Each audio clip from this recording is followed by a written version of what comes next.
Hello প্রিয় দর্শক, আসসালামু আলাইকুম। দেনা পাওনা নাটকের 89তম পর্ব যেন পুরোটা সময় জুড়েই আবেগ, দায়িত্ব আর সম্পর্কের টানাপোড়েনের এক গভীর গল্প। পর্বের শুরুতেই দেখা যায় শহীদের মায়ের রিপোর্ট আনাকে কেন্দ্র করে পরিবারের মধ্যে এক অস্বস্তিকর পরিস্থিতি সৃষ্টি হয়। নিজের দায়িত্ব ঠিকমতো না নেওয়ায় আবারও বাবা মায়ের চোখে শহীদ হয়ে যায় অপরাধী। সে বোঝে না একটা ছোট দায়িত্বে অবহেলার মধ্য দিয়ে কতটা কষ্ট পেতে হয় নিজের প্রিয়জনদের। এর মাঝেই নতুন এক বিস্ফোরণ।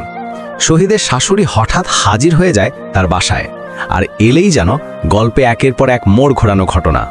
শাশুড়ি আবার যেন নিজেই সিআইডি অফিসার। নাবিলাকে নিয়ে শুরু করে তদন্ত। সন্দেহের চোখে তাকায় শহীদের দিকে। তাদের কথোপকথনের মধ্য দিয়ে বেরিয়ে আসে এমন সব গোপন তথ্য যা দর্শকদের চমকে দেবে নিশ্চিতভাবে। অন্যদিকে খায়রুল এবার বড় এক সিদ্ধান্ত নেয়। সে আর বিচ্ছিন্ন মমে নয়, এবার মা বাবাকে নিয়ে একসাথে থাকার দৃঢ় সংকল্প করে। এই সিদ্ধান্ত তার জীবনের নতুন অধ্যায়ের সূচনা করে, কিন্তু সেই অধ্যায়ে কতটা শান্তি থাকবে তা এখনই বলা কঠিন। সব মিলিয়ে 89তম পর্বে শহীদ, নাবিলা, খায়রুল সব চরিত্রের জীবনে শুরু হতে যাচ্ছে নতুন দ্বন্দ্ব আর নতুন সম্পর্কের পরীক্ষা।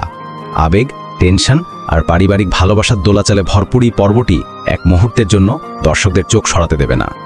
দেখুন দেনা পাওনা 89তম পর্ব আগামী শনিবার দুপুর 12টায় শুধুমাত্র সিনেমাওয়ালা এন্টারটেনমেন্ট ইউটিউব চ্যানেলে। যারা এখনো সাবস্ক্রাইব করেননি, এখনই বেল আইকন অন করে রাখুন, কারণ পরবর্তী আপডেটগুলো মিস করলে আফসোস হবেই।